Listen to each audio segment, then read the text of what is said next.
बटोगे तो कटोगे, ये नारा आपने सुना ही था चुनाव के समय। और बँटने का मतलब कि हिंदू नहीं बँटना चाहिए और हिंदू एक रहना चाहिए।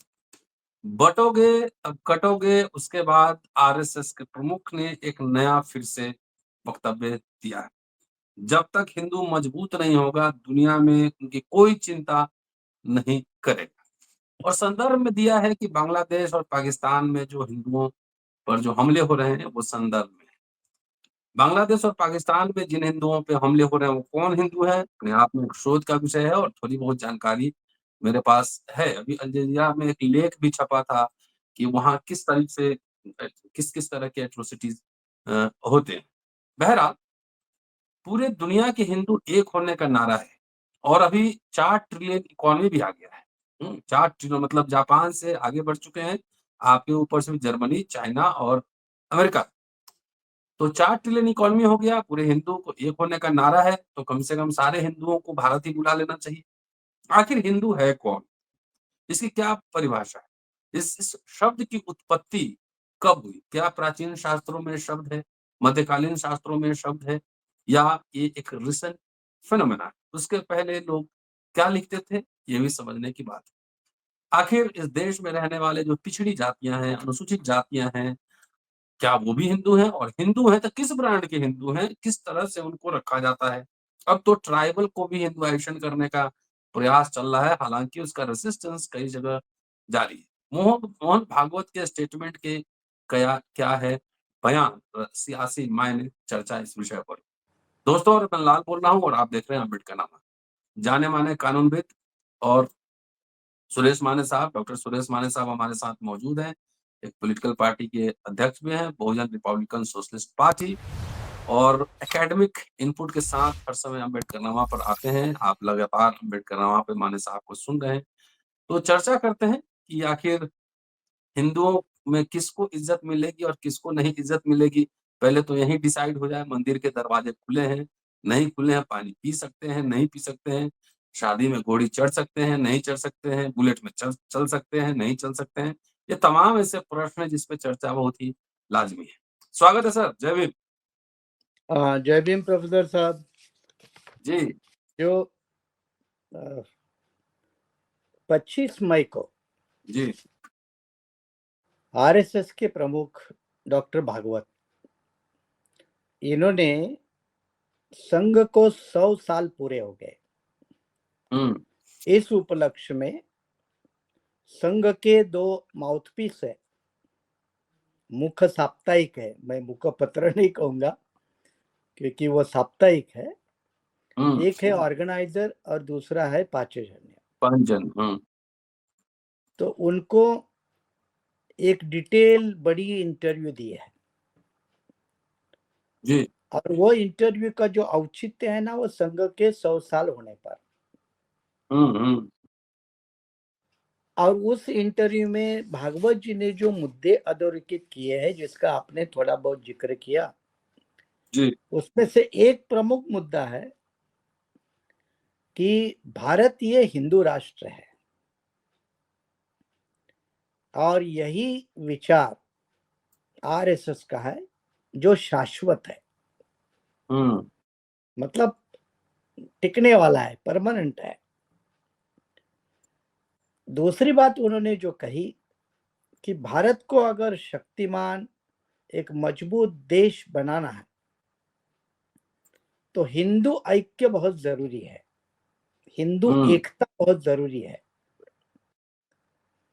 और अगर हिंदू एकता नहीं होती है तो हिंदू समाज को कठिनाई का सामना करना पड़ता है, जैसे पाकिस्तान के हिंदू, बांग्लादेश के हिंदू, इसका उन्होंने जिक्र किया। अब इसी कड़ी में उन्होंने ये कहा कि पूरे वर्ल्ड का हिंदू इकट्ठा होना चाहिए, दुनिया का हिंदू। मुझे याद आ गया, कार्ल मार्क्स ने भी एक समय नारा दिया था, दुनिया के दुनिया मजदूर के एक हो, मजदूरों एक हो। एक हो। तो इसी तरह का नारा भागवत जी ने दिया है कि दुनिया के हिंदुओं को इकट्ठा होना चाहिए। और एक बात उन्होंने कह दी है कि देश में, भारत देश में बड़ी बात उन्होंने कही है कि देश में अब कृषि क्रांति, अर्थ क्रांति, इसका समय खत्म हो गया, अब धर्म क्रांति का समय आ गया। ये भी एक बड़ी बात उन्होंने कही है। Counter revolution. हाँ, बड़ी धर्म क्रांति की समय आ गया। उन्होंने आगे ये भी कहा कि भारत का गौरव मतलब क्या? भारत का गौरव मतलब हिंदू जितना बलशाली उतना भारत देश गौरवशाली। इस तरह 5-6 बिंदुओं को लेकर भागवत जी की इंटरव्यू है, जिसका रिपोर्ट आज कल कई वर्तमान पत्रों में अंग्रेजी, हिंदी, मराठी, अन्य मीडिया में भी छपा होगा, क्योंकि ये इंटरव्यू दिल्ली में हुई है जी। अब इसके मायने क्या है भाई? मायने क्या है? लेकिन इस मायने जब तलाशते हैं तो इसमें और एक उनका एडमिशन है। एडमिशन क्या है? एक्सेप्टेंस है, एडमिशन है। एडमिशन ये है कि 100 साल पहले हमने जो यात्रा शुरू की वो अभी तक पूरी नहीं हुई और हमारा प्रयास जारी है। वो एक एडमिशन है जी। कि 100 साल के बाद भी हम अपने गोल, हिंदू राष्ट्र, हिंदू एकता, इससे कोसों मील दूर है। जी। ये उनका एक बड़ा एडमिशन, जिसकी गंभीरता से नोट लेनी चाहिए। और अभी भी कह रहे कि देश को शक्तिशाली बनाने के लिए हिंदुओं ने इकट्ठा होना चाहिए। अब इसमें मुझे या आप जैसे, हम जैसे लोगों को ये सोचना पड़ेगा कि 100 साल होने के बाद भी, सिस्टम का पूरा बैकिंग होने के बाद भी, कई समय तक पावर बैकिंग होने के बाद भी आरएसएस अपने ध्येयों से, अपने एम्स एंड ऑब्जेक्टिव से अभी भी दूर क्यों है? और इसका जब जवाब हम ढूंढने की कोशिश करते हैं तो मेरा एक एकेडमिक के नाते पहला अनुमान यह है कि संघ भले 100 साल से काम कर रहा है, 100 साल पहले बना है, शाखाएं बड़ी है, क्वांटिटिव रूप से संख्या बड़ी है, लेकिन संघ परिवार अभी भी भारत के समाज को समझने में असमर्थ है, भारत के समाजशास्त्र को समझने में असमर्थ है। या तो ये एक बात है, या दूसरी है कि वो समाज को समझता है, समाजशास्त्र को भी समझता है, लेकिन उसको कबूल नहीं करता है, उसको एक्सेप्ट नहीं करता है, और बिना एक्सेप्ट किए वो अपने हिंदुओं को एक नया सपना दिखाता है। तो ये 3 रूप से जब हम संघ को समझने की कोशिश करते हैं तो 100 साल के प्रयास के बाद भी देश में हिंदू एकता क्यों नहीं है, इसका जवाब संघ वाले अभी तक दे नहीं पाए हैं।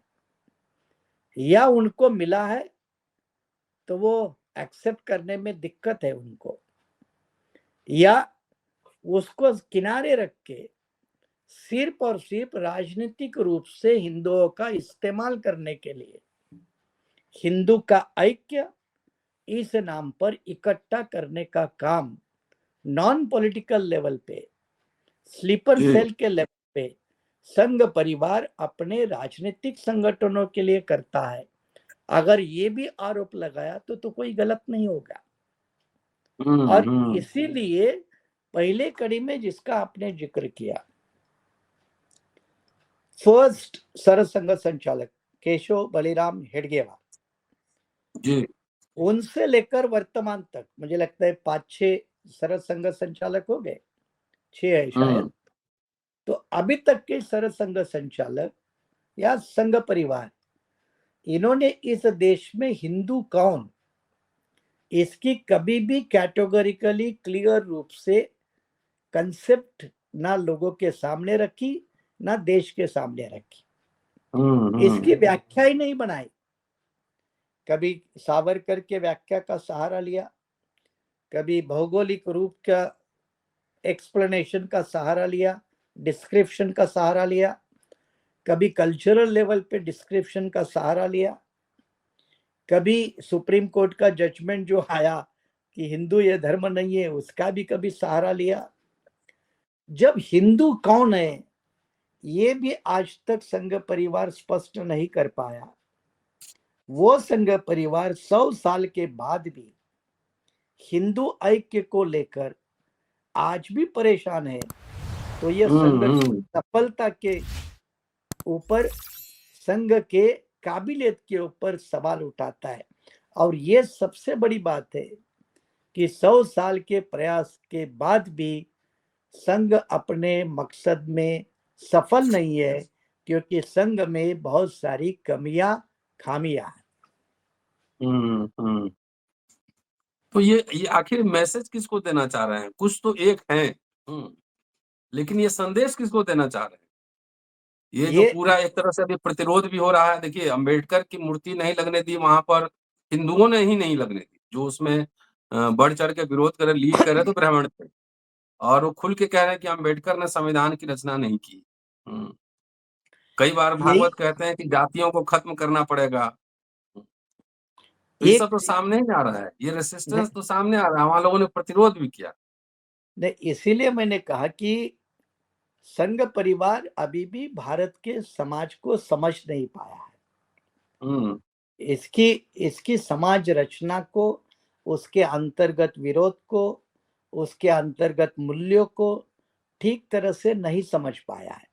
या अगर मान ले कुछ समय के लिए समझ पाया है, तो उनको एक ही एलिमेंट है जो बार बार भ्रमित करता है, बार बार उनको अपराधी बनाता है। वो ये एलिमेंट है कि ब्राह्मणिज्म की उच्चता, सर्वतोपरियता। इस देश में ब्राह्मण, ब्राह्मणवाद, ब्राह्मण संस्कृति यही सर्वतोपरि है, और बाकी कुछ भी नहीं है, जिसको आज हम हिंदुत्व के नाम पे दुनिया के सामने, देश के सामने थोपने की कोशिश में लगे हैं।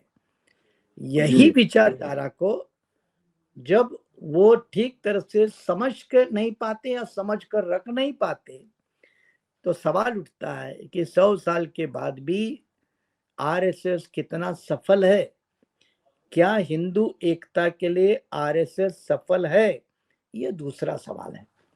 और जब इस सवाल का जवाब देने की तरफ हम बढ़ते हैं, तो उसका जवाब दूसरे एक सवाल उसे दिया जा सकता है।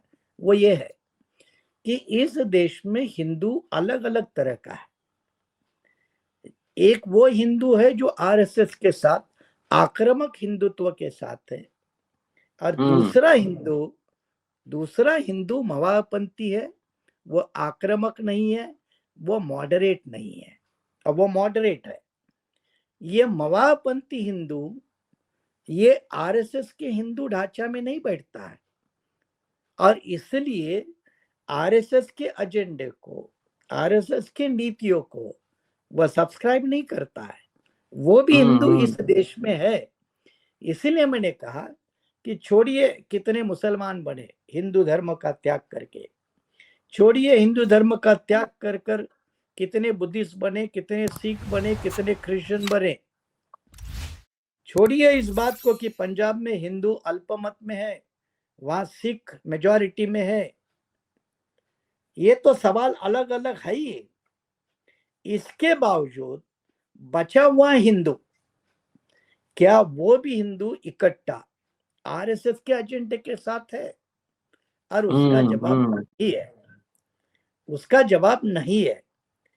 लेकिन जैसे पहलगाम का मुद्दा लेकर यहाँ की सरकारें जो ढोल पीट रही है कि संघ पे सैनिक लड़ना चाहिए मजबूती से, इसलिए देश में हिंदू इकट्ठा होना चाहिए, ये इस तरह की नई परिभाषा सामने लाकर हिंदू का एक जो इमोशनल एक्सप्लॉयटेशन करके अपनी राजनीतिक रोटी सेकने के लिए क्या हिंदुओं का गैर इस्तेमाल हो रहा है, ये भी एक बड़ा मुद्दा इस संपूर्ण चर्चा के माध्यम से आता है। अब इसमें आपने जो स्पष्ट रूप से कहा कि फिर भागवत जी की इंटरव्यू किसके लिए है भाई, किस हेतु से, किसके लिए? तो मुझे जो लगता है कि मैंने वो दोनों इश्यू देखे, उसका टारगेट ग्रुप हिंदू ही है कि भाई आपको किसी भी हालत में इकट्ठे होने चाहिए, हिंदू एकता बनानी चाहिए, हिंदू एकता में ही भारत का गौरव है और हिंदू एकता है तो भारत हिंदू राष्ट्र है। इस तरह का सकारात्मक मैसेज देने की कोशिश एक तरफ से भागवत जी इस इंटरव्यू के माध्यम से कर रहे हैं, लेकिन फिर मैंने कहा कि उन्होंने अपनी अपयश का भी सामने रखा है कि हम पूरा नहीं कर सके, आज तक पूरा नहीं हुआ, इसलिए संघ प्रयासरत है और यह प्रयास जारी रहेंगे, इस तरह का उल्लेख उनके इंटरव्यू में है। मतलब बांग्लादेश, हाँ जी, मतलब संघ अभी भी हिंदू एकता बनाने में सफल नहीं हुआ, ये उन्होंने मान लिया। अब रही जो बांग्लादेश की बात, आप जिसका जिक्र कर रहे थे, पहले भी किया, कि भाई इनको एक बड़ी बात समझना चाहिए कि धर्म के नाम पर पाकिस्तान तो बना, उसकी तो शिला धर्म के आधार पर रही, उसका फाउंडेशन धर्म के आधार पर रहा, तो संघ को यह समझना चाहिए उस पाकिस्तान के दो टुकड़े क्यों हुए। अगर धर्म एक है तो राष्ट्र भी एक होना चाहिए। युद्ध हुआ बकायदा, वहां बाकायदा जंग हुई, दो टुकड़े हुए। चलो बांग्लादेश को चलो अलग रखते, पाकिस्तान में ही खुद अब बलूचिस्तान की एक अलग आवाज जो उभर रही है, वो पाकिस्तान मुस्लिम राष्ट्र होने के बावजूद भी है। वो क्यों? राष्ट्र एक है, धर्म एक है, फिर भी अलग आवाजें क्यों है? ये शायद समझने में संघ के लोग बिल्कुल ही पिछड़े हुए नजर आते हैं। इनको इस बात को याद ध्यान में रखना होगा कि बांग्लादेश में अगर कोई हिंदू है, उसका कोई धर्म के नाम पर शोषण हुआ, कोई प्रोसिक्यूशन हुआ, तो उसको भारत सरकार या भारत नाम का देश कैसे बचा सकता है, या भारत में बैठी हुई हिंदू सरकार कैसे बचा सकती है? तो रास्ता एक ही होगा, युद्ध का, या उस देश में जो हिंदू है उनको भारत में आना चाहिए, लाना चाहिए। क्या ये दोनों बातें मुमकिन है? एक तीसरा ऑप्शन भी हो सकता है जी, कि यहाँ जो देखिए वहाँ एट्रोसिटीज हो रही लार्जली, वो भी दलित कम्युनिटी है लार्जली, चाहे बंगाल में जो मसला हो, नाम शुद्रा और तमाम ऐसे कम्युनिटीज हैं, वो कन्फ्रंटेशन में है।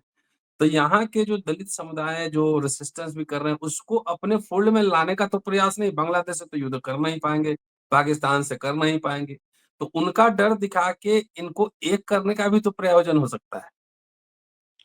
नहीं, इसी को देखो, इसको आप वो सीए में जो अमेंडमेंट लाए उसको साथ कनेक्टिविटी कर सकते हैं कि भाई अफगानिस्तान, पाकिस्तान, बांग्लादेश, ये जो देश है, वहां जो नॉन मुस्लिमों का प्रोसिक्यूशन जो हुआ, उनको भारत में नागरिकता दी जाएगी।